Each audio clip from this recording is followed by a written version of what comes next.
زين شو اسوي؟ تحب اضحك عليك العفو؟ يعني انا مو زين ناس جاي حذرك، ما اريد احد يضحك عليك، ما اريد احد يخدعك. يعني اكو اخبار هوايه هي وهميه، وتعرف انت هي ماكو تعيينات.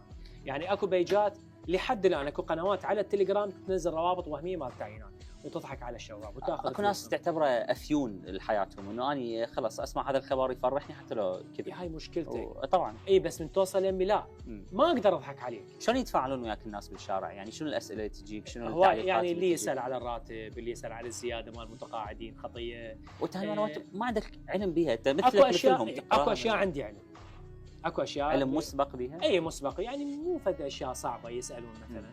واكو اشياء لا تضطر خابر، يعني اكو حالات انسانيه انا خابر على موده، يعني خابر على اللي اقدر عليه اسويه. بس انت تعرف انت ما بيدك عصا موسى، يعني قدر الامكان تقدر تساعد الناس، تقدر اللي ما تقدر الله والعافيه مثل ما يقولون اهلنا سابقا. ايش قد موضوع دراستك للقانون خدمك بالاخبار تنقلها، انه تعرف البعد القانوني للموضوع لو ما له علاقه؟ ما دخلت بمجال القانون ابدا، ولا استثمرت بعمل صراحه يعني. وهذا خطا، يعني اعتبره خطا علي وتحسب علي. كان المفروض ادخل اتعمق فيه، لان مهم، هو وسط مهم جدا. بس اني توجهت للاعلام وابتعدت تماما عن القانون. وهدف مؤجل لو شايله من ابدا الحسبان؟